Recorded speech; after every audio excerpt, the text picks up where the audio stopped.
So let's just address the elephant in the room, and that is Unreal Unearthed by our Lord and Savior. Amen. B, have you listened to it? This is us fucking ambushing you, B. I'm laughing because She hasn't listened yet. I'm sorry. I missed the question, Kristen.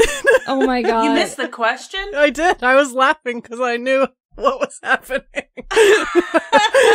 It wasn't really a question. It was more of like, let's just talk about it because it changed everyone's lives that's listened to it so far. Yeah, B. It's changed everyone's lives that listened to it so far. Yeah, there's someone missing. Yeah. I don't know who it is. Someone who is really gonna love Butchered Tongue, but they haven't listened to it yet. I literally cry every time I listen to that song, and I think about you, like, oh my god, I can't wait to hear B talk about this song, because if I cry, she is not going to survive it. And yet, you disappoint me every single day.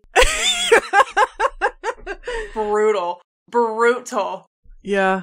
It was it has been an end of summer, and yeah, I have not yet listened to the full album.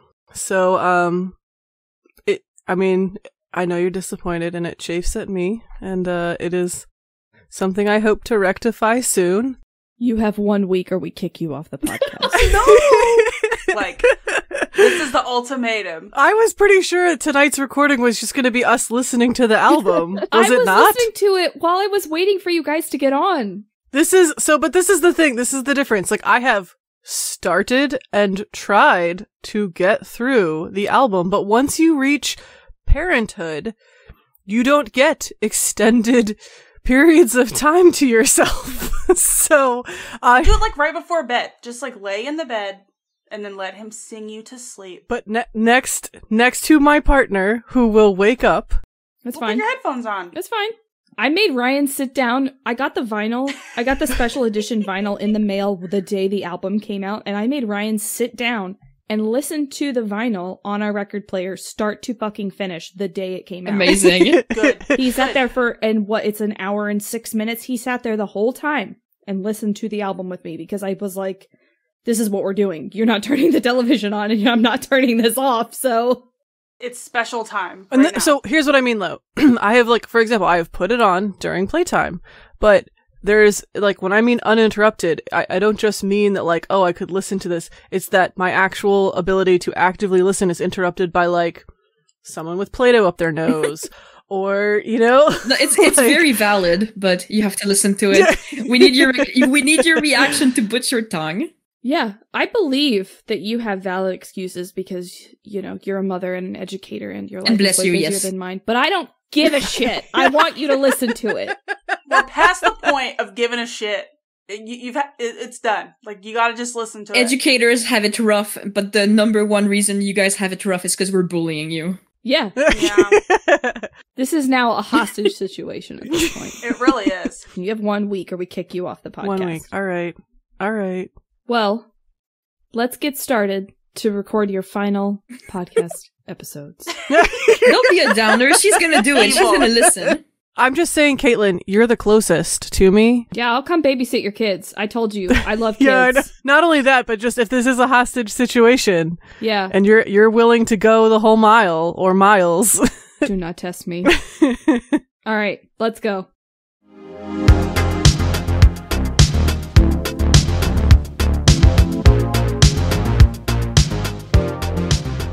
And welcome to my podcast Knows What You Read in the Dark, a book club podcast made by chaotic people for chaotic people. I'm Lady. I'm B. I'm Caitlin. And I'm Kristen. And we are 4 friends here to tell you what's what about the books that we read and loved this month, or the books that we hated this month. B, you're up first. What did you read? So, this is a book, I finished it probably over a month ago. And then I tried to read all the thrillers for our August Book of the Month read, and I need like 1 thriller per year. And I had already done it with the Latinist, so it was a struggle. I did not finish. Normally I try and finish all the, the you pick options, just because I like reading and I like the books that we pick. But I just was beyond tapped out on thrillers. So anyway, but this is something I read before that. I am bringing yet again a contemporary romance to the podcast. Oh, can we pause for a second? Just want to put this on the record officially. I also brought a contemporary book. Oh my god, it's the Fucking what? It's the contemporary book episode. But like also yours is more surprising than mine. All right, well this is going to be your like end of September, like get ready for the fall vibes, fall in love with fall or something. This is your stop reading Colleen Hoover like episode. If you need reasons not to read Colleen Hoover, read these books instead. Or maybe not. Maybe they suck actually. I don't know if they suck. No, mine's good. Okay. I liked mine. So first of all, I just shout out to public libraries. Woo. This is a book that I found it on Libby, and my public library has this option. Like it has a series of titles every once in a while that's like skip the line, and it's like pretty popular titles that you don't have to like have an 8-week hold for. They're just saying like, hey, it happens to be available. So I found this through Libby, and it was one of the skip the line options. And so I want to talk about a book by Hellen Hoang, and this is called The Heart Principle. Oh, I've heard of this. Yeah. Yeah. Like it's from the series called like I think it's the Kiss Quotient. Yeah. Where there's going to be some characters that show up, you know, from book to book to book. And I have not read any of them. So even though there's characters that you'll see from book to book, this is like the third book in that whole series, and it's enough to be a standalone, basically. And I really liked it. And this is also like, I don't know, years ago, my library had said, you know, basically like, hey, we noticed that we tend to keep promoting white voices, and that's a problem. And so they so far my library's done a really good job holding to their, you know, their commitment, saying that they're going to you know, put forward and promote and make sure that it's definitely showing up on tops of lists, but more diverse voices and narratives, and it has. So this book, it's a contemporary romance, so the two characters that end up in love are Anna Suan and character Quan Diep. And so when you open up the book, Anna is a violinist. I have forgotten. I think it's San Francisco. But she's part of the symphony orchestra. You encounter her practicing, and basically you find out very early on that she's basically in a block where she's trying to finish this piece and she just can't get it right. And so you find out that she's actually basically on sabbatical, on leave from the symphony. I, like, intentionally will not mention, at least at the beginning of the book, her boyfriend's name, because total douchebag. Ooh, we hate him. Like, literally, yeah. So basically, Anna is in a very long-term committed relationship with this douchebag, and you can just tell. So in the narrative, right, like, he'll come over, like, he makes all the plans, even though, and you know, it's her point of view, and she's like, I don't really want to go out, but like, this is our like standard procedure, so like, here we go. And then they get back, and like, this is the thing. She ends up giving him head despite not wanting to, and he does not reciprocate. Ew. Okay, no, we hate him. Like, literally, like you said, castrate the man. So then this is all in the very, very opening chapters. So they go on a date, and this happens, right? And he, like, not even like, she gives him head, and he puts his pants and everything back on. Bruh. No! What's wrong with you, dude? Literally. And then, like, as if you weren't already railing against this guy, he basically says, well, I care about you, and I want to I want to take the next step, essentially, like, get engaged and get married. And he's like, but I want to be sure first. Oh no, I hate him so much. So I think we should basically open up our relationship, take a break. Gross. This is like the Rasa monitor, like, take a break. Okay. And see other people to make sure that we've chosen the right, like, that we are it, that you're, you know, basically that you're the one for me. Yeah, you can see other people. You can meet God. Yeah, or, you know, you can meet people and literally never, like, talk to me again, thanks. Yeah. So, that happens very early on in the book, before you ever go to the point of view of the male lead. I just have to interrupt really quick. So, we did not talk about it on recording, but we all talked about it at the beginning of this podcast episode. This is the first time we're ever recording on a Friday after work. All four of us have a drink, an alcoholic drink that we are drinking right now. This is my third glass of wine, so God only knows what kind of energy the rest of this episode is going to have. I'm so sorry. Remember the other, like a couple weeks ago in the Discord when I said I want to do drunk reviews, but it'll probably never happen? You didn't think it was going to happen right away. No, I was like, oh, maybe, you know, like after we've done like around 50 episodes. No, not like literally 2 weeks later. Friday energy. Yeah. You planted the seed, Kristen, and now here we are. I did. I just wanted to pre-warn for anything that may happen during this recording. Also, other side notes, since we're doing side notes, opening up a relationship is a thing. In this case, it looks like he's just being a dick. Yeah. Right. Yes.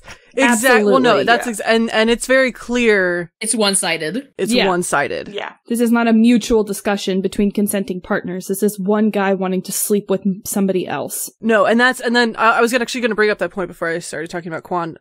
It's very clear Anna does things in order to please or placate this guy. Gross. And so when this happens, like, her narrative is just like, but I don't want to break. What the hell is this? And like, Yeah. and she rightly assumes like, oh, he just wants to see, like, fuck other people. Clearly. And I just happen to be, I'm the the safety net or whatever. Yes. Girl, you're better than that. Or like, I'm the one that his mom approves of. Basically, Yeah. like, I come from a good family. You're his second mom, and he doesn't want that anymore. Yes. Literally that. Yeah. Ew. And so before I even get to Quan, so the other things that become very apparent about Anna is she has some sort of neurodivergency. She talks herself through what is the protocol, like what's the social protocol, and what's, how should I change my face to be appropriate? Like literally, how do I mask? Yeah. And so part of this narrative, which also was really, I think, helpful for being able to portray Anna's point of view, is that she ends up actually, she's been seeing a therapist this whole time, and then she basically gets to a point where the therapist says, like, why do you only say what you think I want you to say? And then Anna kind of slips up about masking or, like, social protocols, and so then it clicks for the therapist, and she's like, let's talk about autism. So Anna, like, in the course of this story, finds out that she has autism, and starts to put together so many things from her past that make much more sense within the context of having autism. Yeah, it's enlightening, ain't it, girl? Yeah. Including, and this comes up later, but like a very difficult relationship with the rest of her family. So that's part of the story as well. And actually a huge part of the story is, in addition to the relationship that she ends up developing with Quan, is the repairing of and transformation of her relationships in her family. She's the youngest of two sisters. The older sister's like the perfect child, and Anna has always struggled with, certain routines or being able to, navigate expectations that are, unspoken expectations. And she's part of there's always this huge pressure in terms of, and this again, also, there's a whole lot more to unpack from this in terms of also just pressures, like cultural pressures in families. And so, I really liked that as well, just because as a teacher, like, especially working with parents, like, you see some of these pressures that come through to students. And so for me, it was also just kind of reading about, like from a perspective of someone who's seen a student struggling, and how do you navigate that and unpack that trauma. Anyway, so then Anna's a violinist on break. And then Quan you meet. Quan is part of his job, so he teaches martial arts to kids. Green flag. Oh, yeah. And like all of his interactions are super, super positive with kids. He works with his best friend, and he and his best friend also, I don't know the proper business terms for it, but basically they have a startup kids clothing company.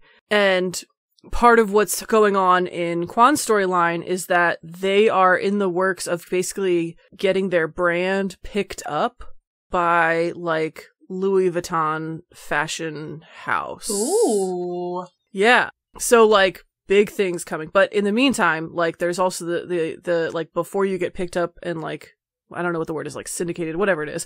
But like before you get picked up by a big brand, the stereotype is like, what are you doing? Like selling onesies out of the trunk of your car? And so there's definitely a judgment. But anyway, the other part of what Quan is going through is that he is a survivor of testicular cancer. And so he's just finished up chemo and surgery and all of that. And so he hasn't been dating for a while and is just kind of getting back to that. And he's realizing like the things he used to do when he was younger in terms of just partying a lot and very casual and, you know, not really getting too serious in terms of dating. Like he starts to try and like go back on a dating app and he's like, I'm just not interested in this anymore. And you're like, oh, a person can be dynamic and their interests can change. Yeah. Right? It's crazy. Right? Say it ain't so. Right? So anyway, in the storyline, and you can guess this, Anna's ex, douchebag that he is, already has a plan and has lined up, hooking up with other people. And so Anna is like, well, I guess I really do have to meet other people. And a little of it is definitely like, let me get revenge. And a little bit of it is like, I've only been with this person. Let me have one night stands. And part of it's encouraged by like, she has these two other violinist friends across the country, around the world or whatever. And they're saying like, first of all, fuck that guy. And then like, yeah, go find something different. And also because they know that she's in a music block, they're like, do something different because it might like break you out of the monotony of being in a block. Anyway, they both basically end up on the same app. I don't know if it's based off of Tinder or whatever it is, but they both swipe. Tell me you've never been on a dating app without telling me you've never been on a dating app. They both swipe some direction. I couldn't we remember. Don't know which one. I couldn't remember if it was swipe left or swipe right, so I was like, I'm just gonna say swipe, and they're I'm gonna with totally you. I've never been on a dating dating app either, so I would not know. Is it swipe left or swipe right? It's right. I think right is the one that you want, right? Yeah, right is the one that you want. Right is... God, as a left-handed person, that is just so... Yeah. Well, that's what you get for being a weird left-handed person. Freak. Freak. This is like the Bully Bee episode. Jesus. It's like... That's the title. Alcohol. And we just found the title, Kristen. Thank you for that. Anyway, so they meet on the app. They, Anna's trying to have a one-night stand, and it just really doesn't work. So they have like but Kwon is this adorable, compassionate dude.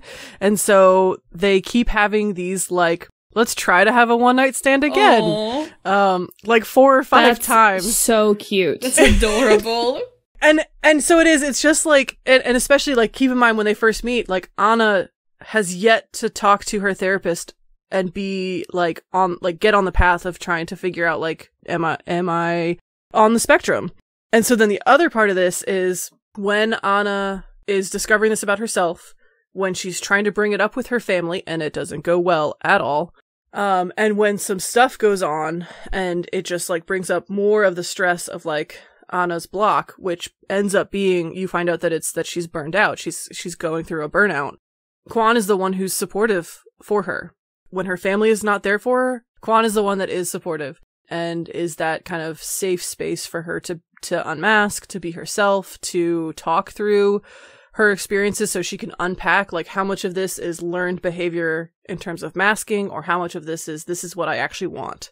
The storyline involves a serious change in Anna's family.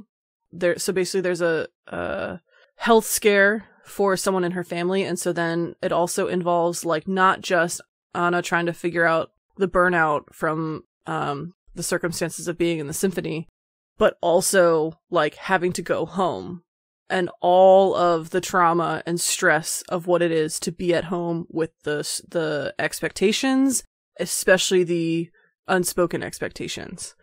And so you just see in part of this, and part of the hardest part of reading this was just Anna staying home to help take care of a family member and just her falling apart because of of everything. And then you also get to see Kwon's anguish trying to support her and doing everything right. But people are dynamic and there's a role that you play in your family that like it's hard to break that, Mm-hmm. Yeah, I hate that bitch. The me that plays in my family, hate that bitch. No, and it's like, and this is so interesting because I've been looking at a lot of things about identity for a unit I'm teaching at school. And there's actually a study, like Harvard did a study that basically the person who did the study professor, she was the youngest, and they did this whole documentary, like looking at the research and stuff, and then like her brothers came to campus, and she immediately like storied, well-respected doctor in her field, and then like her family didn't care. You know, her brothers were still treating her like the youngest sister, you know? And this similar thing happens to Anna, where it's just like all of the disappointment that she wasn't the perfect child that the oldest sister was. I really liked it because of it had just such good insight. And actually what you find out in the author's note is that Hellen Hoang also has been diagnosed with autism. So you know that this is a story written by someone with that real experience. And that just obviously like that comes out in the writing. And so you read it and you're right there with both Anna and Quan, like navigating this really, really complex family dynamic. And you're there with Quan when something happens with the business and the choices that come up there. And you're with Anna when she's learning about a lot of things about what she does and doesn't want in a relationship, and how she has to say no when the ex, by the way, comes back. How that works out. She has to navigate how she ends up hurting Quan and how to fix that. Quan navigates basically having to readjust his opinion about his body image, especially after surgery from testicular cancer, if you know what I mean. Mm-hmm. Yeah. Where he's really self-conscious about his body at that point. I liked it a lot. and I haven't been able to get a copy of the other Kiss Quotient books, but I'll definitely be reading them. It sounds really good. Awesome. Yeah, it does. Yeah, it does. I should have prefaced this, but I definitely got a little bit more spoilery than I typically do. That happens when you're passionate. Yeah, it's fine. You know, it's funny. As I've said many times on the podcast, I'm a self-proclaimed, like, contemporary romance hater. But pretty much every contemporary romance that you have come to the podcast with and had a good recommendation for. We're not talking about the bad ones. I'm like, damn, that does sound really good. Maybe I should read this after all. There's definitely value in, like, contemporary romance, right? Like, oh, yeah. We hear mostly, like, fantasy, but there's still a value to, like, relationships being portrayed in a positive way, not Colleen Hoover. Yeah. You know? Yeah. Not the fine print. Well, yeah, and especially like this, where you have people who are experiencing health issues, whether that be physical or mental health, and they are, I mean, that's so relatable to so many people trying to navigate what it's like to have an adult in a relationship when you have a physical disability or a mental illness. You need that kind of representation. It was like the book that me and B read. Oh my gosh. It was Two Wrongs Make a Right? Two Wrongs Make a Right. Yeah, it was like, it's always so refreshing. And I'm glad that it, like autism and like anxiety and all these mental illnesses are making like a stride, and especially contemporary romance lately, because it's important to talk about, and it's like shedding light on something that for probably a while, like contemporary romance probably ignored. Yeah. Oh, definitely. And that's my thing is like, is a lot of contemporary romance where it's like, and this happens in movies and in books and TV shows, but it's like your main characters are just like, there's no issues. Yeah. Right, they're perfect. You know? And it's like, yeah, they're perfect. And I'm like, that's not it. That's not real. Yeah, that's not how real relationships are. Well, and then the other thing for me, and this is just, maybe it's a neurodivergency thing, but like, I learned so much in terms of emotional intelligence from books. Yes. Mm-hmm. Me too. You know? And so, and then also just books in general are one of my ways that I just decompress and kind of debrief. But, I prefer when you have novels, whether fantasy or kind of contemporary romance or whatever, but like when you have like real and legitimate, like emotions and complex stuff that needs nuance, right? To work through, because there's a part of that that's cathartic for me, is that I can work through my own stuff when I can kind of process it through a book as well. But also, as a young person, that was a huge way for me to learn about how people should or should not interact. Mm-hmm. You know? Yeah. Yeah. I was just thinking about a Talia Hibbert book. I'm trying to remember which book it is. I think it's Dani's book, the Take a Hint, Dani Brown, and I am blanking on the lead male's name. Zahir. Sakir. And he reads romance novels, and I'm like, more men need to read romance novels. Yes. Absolutely. Oh, yeah.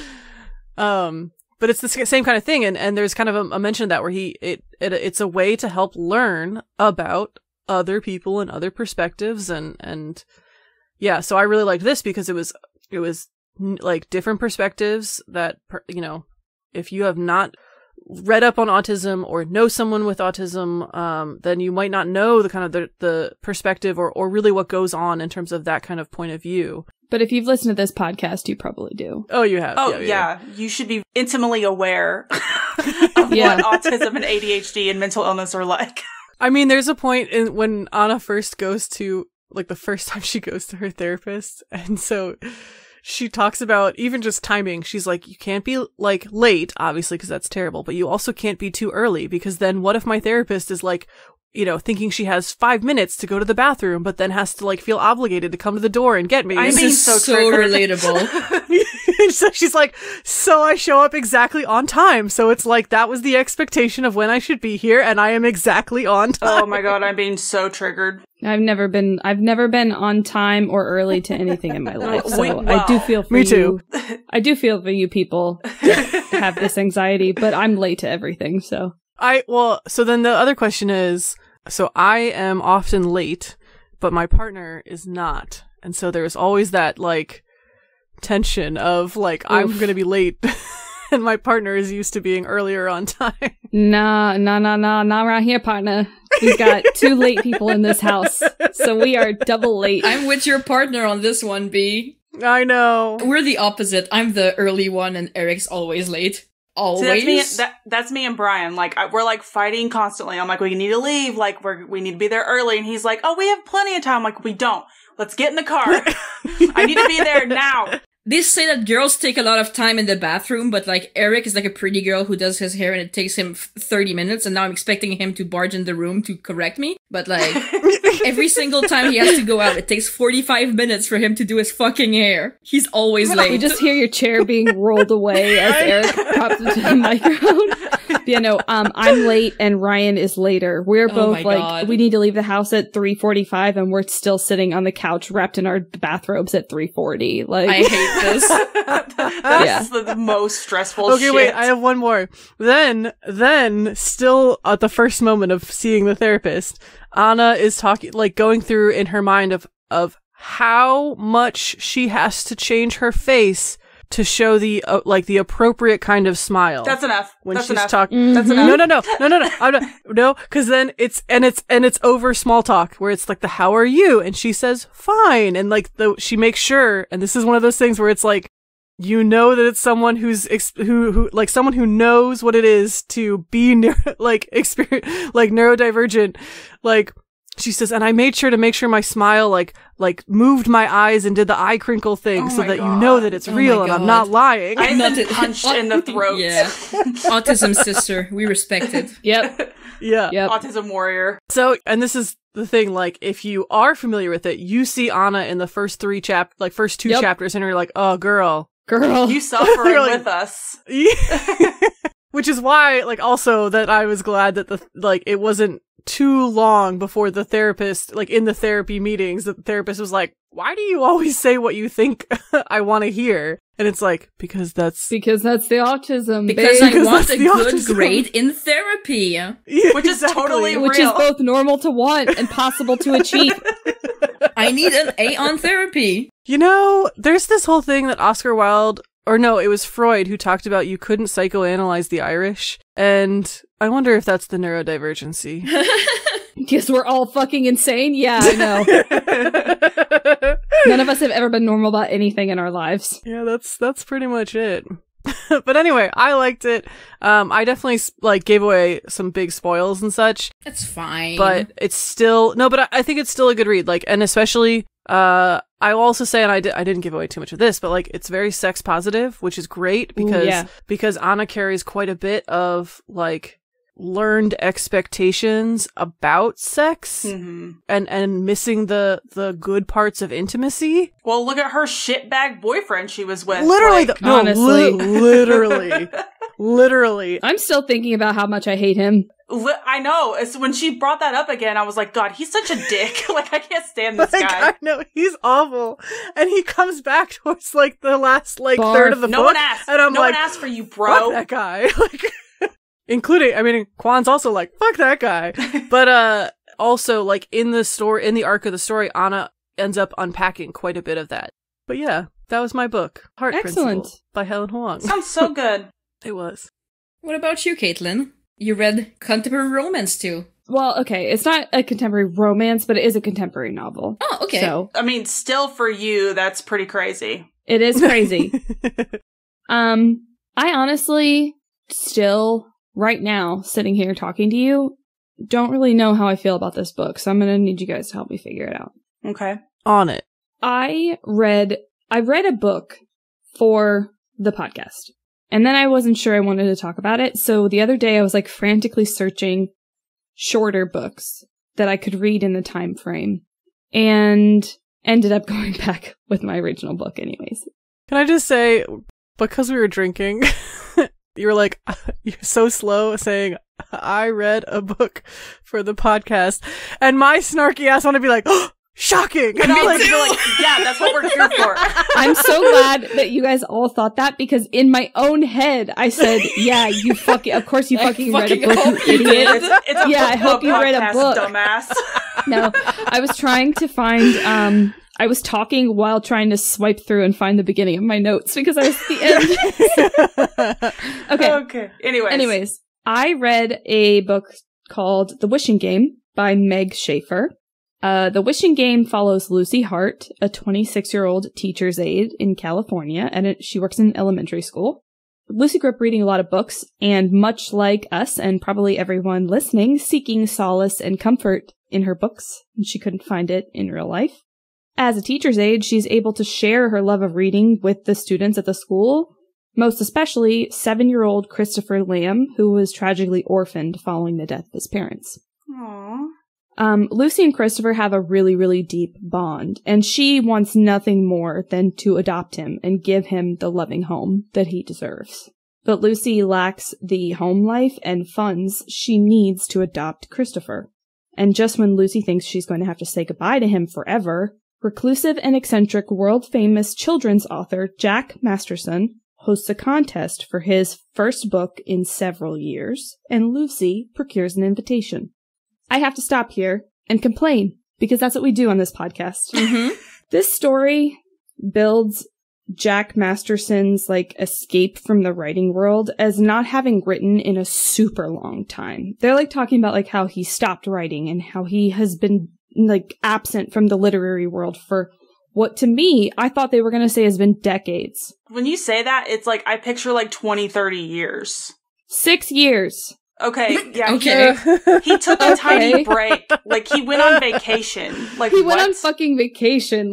Yeah. For me, someone who waited 8 years for my favorite author to publish her second book ever, you having to wait 6 years for number 48 in a children's series, be grateful. Say thank you. You're fine. Go touch grass. A Song of Ice and Fire fans and the Kingkiller Chronicle fans have been waiting 12 years for their next book. A Song of Ice and Fire is never gonna get published, but it was just the only thing that I could think of that had a long timeline.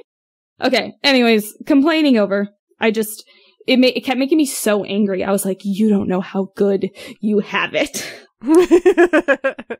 Lucy and 3 other fans receive invitations to compete for the chance to win the world's only copy of Jack's newest novel, which they're allowed to do whatever they want with if they win the competition. They can sell it, they can keep it for themselves, they can destroy it, anything. It's theirs. What? So, I have probably a stupid question. Is this an arc, or is it just he's only going to publish one copy and that's it? No, he typed it up on a typewriter. His publisher does not have it. Okay. So it's literally Jack is the only person who has seen it, and whoever wins this competition gets the only physical copy of this book, and they can do whatever they want with it. They can sell it to Jack's publisher. That's one of the things actually about the competition. There's a lawyer there from the publishing company that says, whoever wins, we're offering to buy it from you for this much, right off the bat. Hmm. But yeah, they can do whatever they want. It's the only copy that exists. Okay. Lucy, she wants to win. Her and Christopher love these books.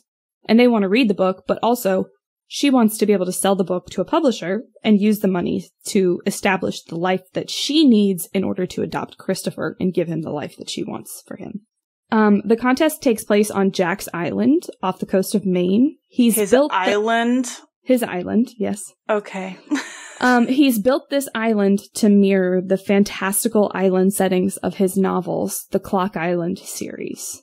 It's like weird and eccentric, and there's different points of land around the island that stand for different points of time. So like there's the 12 o'clock lighthouse.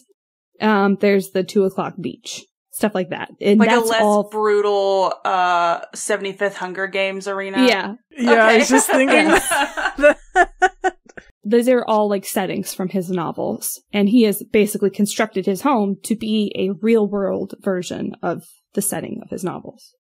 The artist who paints the cover art for the books, Hugo Reese, is the only other person who lives on the island. He lives in a guest house on the same island. But other than that, it's just Jack and Hugo and nobody else. At the start of the novel, Hugo has resolved that he is finally going to move on from his time at Clock Island. He's been living there for the entire 6 years that Jack has been reclusive and not writing. He's been staying to keep an eye on Jack because they're really good friends. And ever since a tragedy sent Jack into a deep depression, Hugo's worried about him never coming back to the world. And he doesn't want to leave him alone on this island because then he knows he'll never come back to the world. Hugo resolves to remain on the island until after the competition, and then he's gonna leave. He's gonna move out. When Lucy arrives on the island, it's exactly as she remembers it, because yes, Lucy has been to Clock Island before. Okay. So have the other 3 contestants that got invited to the competition. Is this the quarter quell? No. Or like there's some Willy Wonka shit going on.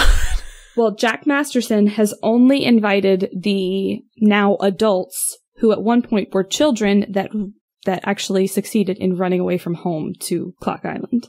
So there's 4 of them. It's Lucy, Andre, Maria, and Devin. The first guy, Devin, I can't remember exactly what his name is. It starts with a D. He's gone pretty quickly. He is voted survivor style off the island pretty quickly. Devin, you don't pass. He does not pass the vibe check. The contest is a series of riddles and challenges that forces each person to think like a child, but most importantly, to think like a child in a Clock Island novel. The way they make Jack's books in the novel it sounds like the Magic Tree House books meets A Series of Unfortunate Events meets Willy Wonka and the Chocolate Factory. Okay. It's actually kind of cool. The book is broken up into, I think it's 4 or 5 parts, and each part starts off with a passage from Jack's fictional book. Ooh. It has like a passage of what the kids are doing in the fictional book that Jack has written about Clock Island. Cool. Lucy is determined to win, but despite easily winning her first challenge, she finds the other contestants have just as much to fight for as she does. And not to mention, she's distracted by bad news from home and her growing flirtation with Hugo. Ooh. As the contest heats up, Jack has a twist plan that will change everything, including the course of the competition and people's lives. So, this is the part where I need you guys to help me decide whether I like this book or not. Okay. Here's the good stuff. First, and by first, I mean most importantly, Hugo, the artist who paints the covers of the books. I love him so much. I love him so much. Okay. He is a moody, grumpy artist whose first language is sarcasm, which he uses as a cover-up to his very sad, wet, pathetic inside. Okay, check. There we go. All the boxes are checked. Here's another check that I didn't even know I wanted. He wears glasses, which I loved for a romance, like a protagonist. I can't remember the last time a male love interest wore glasses. I believe Jamie Westernberg does. I'm just saying. Yeah, Jamie does. That's the only one I can think of. But yeah, there's at one point where like Lucy says something about him without his glasses, and I'm like, glasses? All of a sudden I was like, be still, my beating heart. This is also a factor for me, maybe nobody else. Wait. Do they describe the glasses? Black frame, tortoiseshell? Nothing. Tragic. Disappointed. Written by someone who does not wear glasses. Absolutely. The scene where she mentions it, she's actually mentioning that he's not wearing them. He has taken them off, and she's never seen him without them before. And I'm like, describe them in more detail. I want to know about the glasses. I need the shape. I need the color of the frames. I need all the things. He also has these sleeve tattoos that are just like, she says it looks like he made himself into a color palette. It's just like big swatches of colors being mixed. Oh my god. Yeah. Okay. Yeah. I love him. He is so great. He also makes some really silly puns, and he wears this ridiculous scarf that Lucy makes him. So good. What more do you need? Yeah. Yeah. Jack, the writer of the novels in this, he's also wonderful. He cares so much about the children who love his novels. Kids write to him all the time. And if he can, he takes the time to respond to these children. And that's honestly where a lot of the issue comes in with kids running away to Clock Island, is him trying in his best way that he can to help by telling these kids, like, if you can find, like, Clock Island is the place where dreams come true, and then these kids taking it literally and trying to run away, you know? Yeah. But he is trying so hard in the best way that he knows how, and he just, even when he misses the mark, it's so endearing to him as a character. And even when he's a little bit crazy and a little bit eccentric, it's like, I don't know, I couldn't help but like him. Mm-hmm. But. So this book, just from the premise, sounded so far up my alley. Like a desperate young woman competes in a contest in a strange fantastical place run by somebody who's just this side of unhinged. This should have been rated E for exactly my shit. Yes. Mm-hmm. But it didn't get there. It really didn't get there for me. I think it's because it was too short, and most of the competition on this big, fantastical, larger-than-life island run by an eccentric rich guy was just told through these montage scenes. Oh.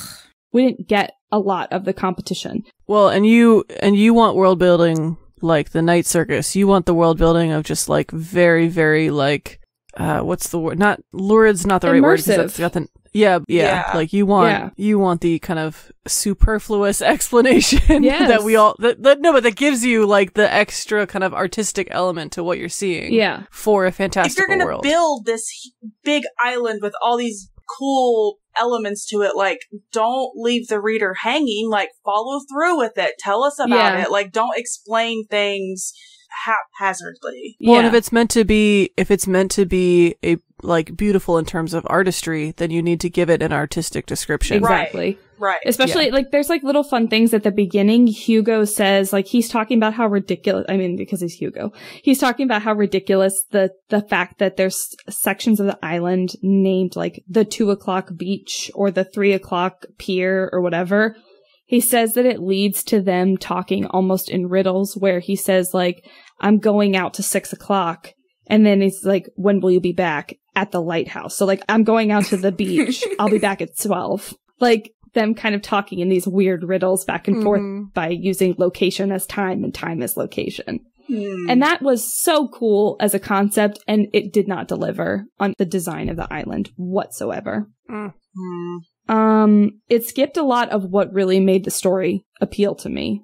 The contest, the island itself, and my main issue with this book is the relationship between Lucy and Christopher, the boy she wants to adopt. Okay. Even though it started out so well? So, okay.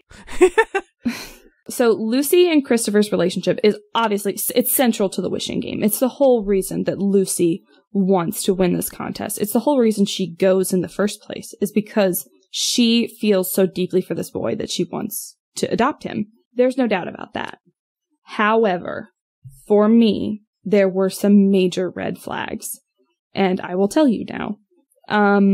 Lucy very clearly cares for him, but she has her own, and when I say boatloads in my notes, I capitalized and double underlined boatloads of her own unresolved childhood trauma. And it was written in a way that undercut their relationship. So Lucy grew up with a sister who had a very severe immunodeficiency disease. And when they were growing up, Lucy's parents often neglected her to care for the sister. While they were, like, absolutely, definitely not right to do this to Lucy. And I have no doubt this was traumatic for her. Every time she brought it up, I wanted to refer her to a therapist. And, you know, far be it from me to tell somebody how to deal with their own trauma. That's fine. But where this became a problem for me is it felt very much less like she wanted to adopt Christopher out of her, like, capacity to care for him, and more so, nobody saved me, so I'm gonna save him. Yeah. And I didn't like it, the way that it was written. Well, and especially if you're seeing that she still has not unpacked her own childhood trauma, like, that is going to show up. Oh, yeah. In her ability to be a parental figure. Oh, yes. I kept hoping that the novel was going to address it. Christopher's social worker is made out at the beginning to be kind of heartless and uncaring, because she raises concerns that Lucy doesn't even have a bed for Christopher to sleep in. And that's like... No, that's a real concern. Yeah, that's a concern. Yeah, that's like, I mean... Yeah, Lucy's response to this is to offer to sleep on the floor and give him her bed, which is so far from the point. It's on a different continent. Yeah. Well, and in truth, like, having known people who have gone through the process of adoption, you're just struck from the list. You're no longer a candidate. No, like, it's not like, oh, I could make this meet. There are certain measures of, like, economic stability. Yeah. Well, and it's one of the things that, like, CPS even looks for to take your children away. Is like, if they don't have a certain place to lay their head down at night, they can take your children away. So why would they give you custody of a child if you don't have it? Yeah. Lucy lives, so she even talks about, she lives in a, like, pretty shitty apartment with roommates that are people that go to the college Lucy went to, but they didn't go at the same time. They're younger than her. They're in college right now. Oh, no. She only lives there because she can afford to save money for a better place. And no social worker on earth is going to let you foster or adopt a child in that kind of situation. No. Yeah, absolutely not. Nor should they. No, they shouldn't. And her, like, whole objection to Christopher staying with his foster parents that he's currently with, because he has foster parents, is that they don't love him like Lucy does. Okay.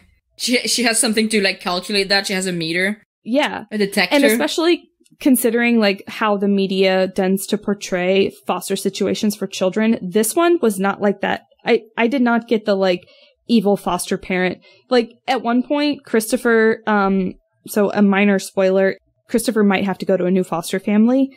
His foster mom takes him out and buys him, like, a new suitcase and helps him pack his, like, these people clearly care about him. Whether or not they love him like a son is another fact, but, like, he's cared for. He goes to therapy twice a week.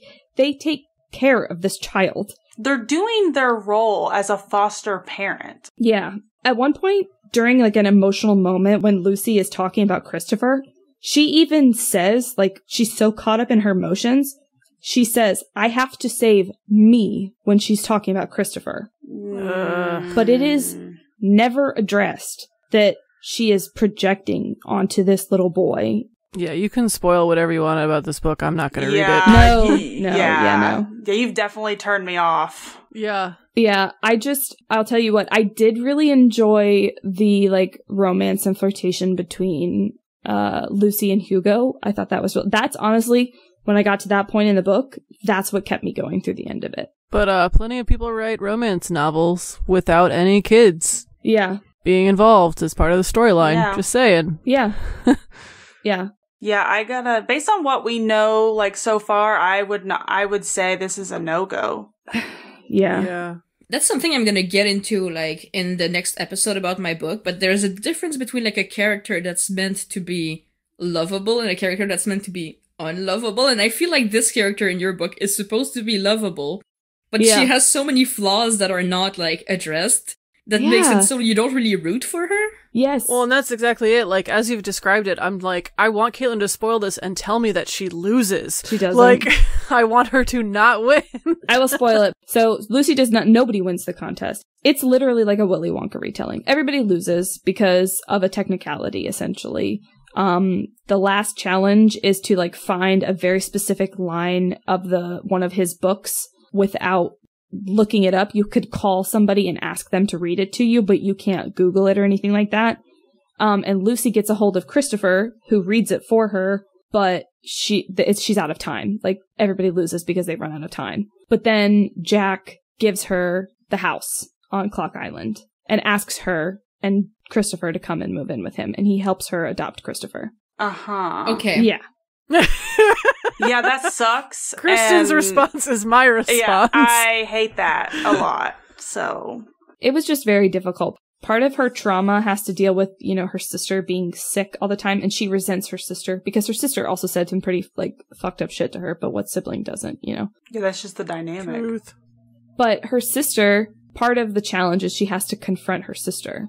And her sister tells her, basically, like, the book doesn't explicitly say this, but just from my own knowledge, her parents had Munchausen syndrome. Oh. Ugh. Yeah, her sister was sick, but then when her sister started getting better, her parents were disappointed that they weren't going to be seen as these, like, loving, sacrificial caretakers. Lucy went and lived with her grandparents because her sister was so sick. And her parents were seen as like, oh my God, we gave up one of our children to take care of our others. And that developed this, like, serious problem they had. And they inflicted it on the sister, who has her own trauma. And it's barely even resolved. They have one conversation, and then by the end of the book, they're friends again. Oh, okay. No, that's not that's not fixed. After 20 years of resenting each other and trauma inflicted on you by your parents and your parents' own mental, one conversation, and they're just good. No. I've had 30-minute fights where one conversation doesn't solve it. Like, get out of here. Yeah. So, yeah. I couldn't really decide how I felt about this book. And I think it's because I enjoyed Hugo and Jack so much, especially not just them as individual people, but their dynamic together. There's this riddle that Hugo talks about at the beginning, and it kind of tells you a little bit about what's going on in Jack and Hugo's background, and it's part of the game as well. I just want to read it to you because it made me so sad when I read it. 2 men on an island, and both blame the water for the loss of a wife and the death of a daughter, but neither ever married and neither's a father. What's the secret of the girls in the water? And what it is there was a 5th runaway girl, but she drowned trying to get to Clock Island, and Jack feels responsible for it, and that's why he kind of went into hiding. And Hugo's girlfriend that he wanted to marry lived with him on the island, and he eventually, she left because he wanted to stay and take care of Jack, and she didn't want that anymore. And that's in, it's on the 2nd page, and I was like, oh no, I love them. Yeah. I think that can be a problem, because, some people aren't really, character people, and they're more plot people, and then you have the other way around, where if a book has good characters, you can kind of overlook a stupid plot. But, if you like a little bit of both, sometimes books like this can be hard to make a decision on, because if you really like the characters, but then, like you said, the premise is kind of not there, it's like you don't really know how to feel. Yeah. That was The Wishing Game by Meg Shaffer. This book, it does get 1 whole star for this line that Hugo says that crafting is what they call artwork that's useful to humanity. Ooh. Because she tries to discount her crafting skills. I like that, though. Clap, That's clap, That's clap. the only thing I like. Yeah. It also gets another extra star because the About the Author section in the back of the book, it says Meg. It's short for Megalodon Shark. Okay, well, there you go. Yeah. Yes. But this book leads me into the question that I have for this episode, because literally everyone in this book has some wildly improbable job that you can only have as either a Hallmark movie protagonist or a novel protagonist. Or someone on House Hunters. No, teacher's aide without being able to afford a second bed in your house Lucy is doesn't actually count. very accurate. I'm not counting Lucy. I'm counting everybody else. Hugo is a live-in artist that makes a shit ton of money just because he lives on an island and is Jack's best friend, and Jack is a wildly eccentric children's author with millions upon millions of dollars who hasn't written in 6 years.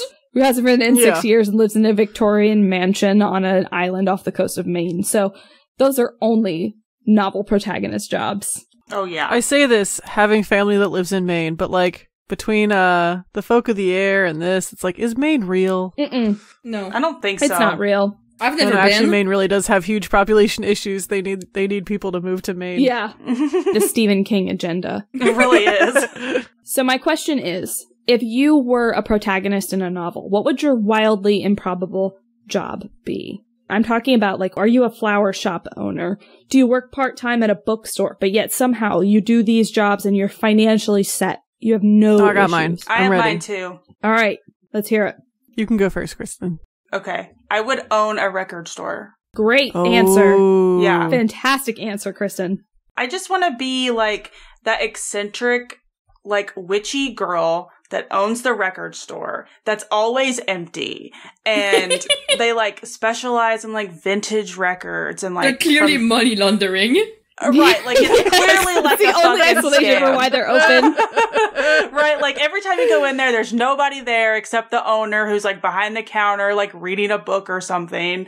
And it's like, okay, well, It closes at like 2 p.m. every single day. they open at 11 and close at 2. Like, that's what I want. Because I'm like a music person through and through. Like, I collect records. Like, I love it. I listen to them all the time. And so, like, the idea of, like, being able to, like, make a living off of something like that is crazy. And, like, there's a record store close by to me that gives off this vibe. Like, I hardly ever see anybody in there except the person that works there. And they're always, like, listening to music or reading a book. And, like, it's like, how do you even own this? Like, how do you have any money? Like, I don't understand, like, how this place even exists. But I want this lazy girl job. But, yeah, that would be mine. Mine comes with a story. Okay. All right. So I, and this is probably the ADHD, but like I am crafty, but like not specific to one thing. Like I wander in my craftiness. Mood. It's a big mood. And, I also am between being the youngest child and growing up in certain social economic circumstances or whatever. I also am very crafty in terms of like repurposing or like finagling or tinkering or finding a way to make something work without having the proper stuff or tools or equipment or, whatever. So the story that goes with this is that one time, when I was, in college, we had a Secret Santa type thing with a $5 limit. And so I found an empty, 2-liter bottle and I cut it up and then reshaped it to be our school mascot with a bowl to hold candy. Oh. And it was made out of a 2-liter bottle. And it was so not appreciated by the people that it was given to. They know nothing. Boo. Literally. But anyway, I would be like a metal artist where you like take scrap metal or yes. like recycled hell stuff yeah. and like be an artist, and you're sitting there like welding some shit to something else or whatever. But like I would be that. Yeah. I can't imagine actually making a real living out of this, but like sure, in a protagonist. Yeah. As a The protagonist rules novel, don't apply sure. here right now. No, they don't. Exactly. I know there are people that do make a job out of doing metalwork art like that, but Yeah. they're not real to me. No. Exactly. They live like in the boonies. Like they don't. Yes. Yeah. Like no. Yeah, and you're just like, you must like have a well and not have to pay water. Yeah. Right. You know? Something. You Like- live by candlelight. Like, But so in the world where like I could have health insurance and still do that, that'd be me. Yeah. Lady, you've got one? Yes, mine would be some kind of apothecary / herbalist, but not in the way that I would make medicine, but like more in the vibe of like the game Strange Horticulture or like This Poison Heart. yeah. I knew it. I knew you'd do that.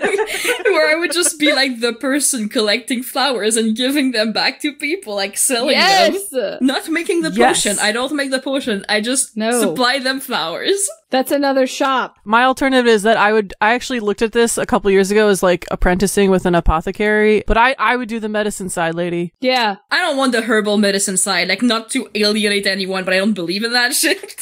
I just want the plants. The whole reason that this question came about is because I saw a tweet that was talking about like, become an influencer, bro. No, I'm meant to be a disc jockey in the 80s that gets wrapped up in a local mystery. And I honestly Yes. do think that would be my ideal one. Nice. I was getting ready to ask you like what yours Yeah. would be. Mine would definitely be like, I am a late night like radio jockey at Probably inside Kristen's record store. It's a little studio in the back of Kristen's record store. A little tiny sound booth. Yeah. We're all in Kristen's shop. We just have like one shop, and there's like a DJ, there's the herbalist, and there is the metal tinker in the back. I'm in the back outside welding stuff. It's fine. I'm in the basement. But yeah, I would definitely be like a 80s style late night disc jockey on a definitely AM radio station talking about all the kinds of like weird cryptid shit. Fuck yeah. Doing it through a ham radio or some shit like that. And then get pulled into some real like cryptid local mystery. I am getting Ned Chicane. Like Ned Chicane fell into Scooby-Doo. No, Ned Chicane fell into an episode of Welcome to Night Vale. Like, yes, please. Like, that's the vibe. 1000%. All hail the glow cloud. All hail the mighty glow cloud. Anyways. This was a riveting discussion. That was awesome. I'm so glad. So normally whenever we do questions like this on the podcast, we answer them like right off the bat, rapid fire, but I gave everybody a chance to think about this because I really wanted us to come up with some complex answers about. Did you post it before today? Yeah. Like a week ago or something, or after our last recording. Whoops. I forgot. I did not think about it. Oh, I did. I was like at Orange Theory, like running on the treadmill. I'm like, okay, what would be my fanfic job? Oh no, I saw it today, and this is what I didn't think about it. So honestly, when I saw that tweet, I was like, that's it. That's it for me. Yeah. You know, but truth be told, I do this thought experiment often anyway when I just get so fed up with capitalism and the world and non-universal healthcare. Mm-hmm. Yeah, my returning escapism fantasy is running away to Greece to essentially live out the plot of Mamma Mia. So absolutely. Well, I'm glad everybody had fantastic answers. I have no notes. Let's end this episode before we say something bad. Yeah. You can find us at redinthedarkpod on Instagram and Tumblr. Our email is redinthedarkpod@gmail.com if you want to ask a question about any of the books we discussed in this episode. We also have a book club. You can find us at Warnpage Library on Instagram and Tumblr, which will have details on how to join our Discord. Finally, we are hosting some challenges on Storygraph through the book club, which you can find by searching Warnpage Library's Book of the Month and Warnpage Library's 23 for 2023 in the challenges section of the app. B's book this episode was The Heart Principle by Hellen Hoang. Caitlin's book was The Wishing Game by Meg Shaffer. The books we mentioned this episode were Two Wrongs Make a Right by Chloe Liese, Take a Hint Dani Brown by Talia Hibbert, A Song of Ice and Fire by George R.R. Martin, The Kingkiller Chronicles by Patrick Rothfuss, Magic Treehouse by Mary Pope Osborne, A Series of Unfortunate Events by Lemony Snicket, and This Poison Heart by Kalynn Bayron. Our next episode will be out on October 10th. Keep reading, and we'll see y'all next time. Bye! Bye! Bye!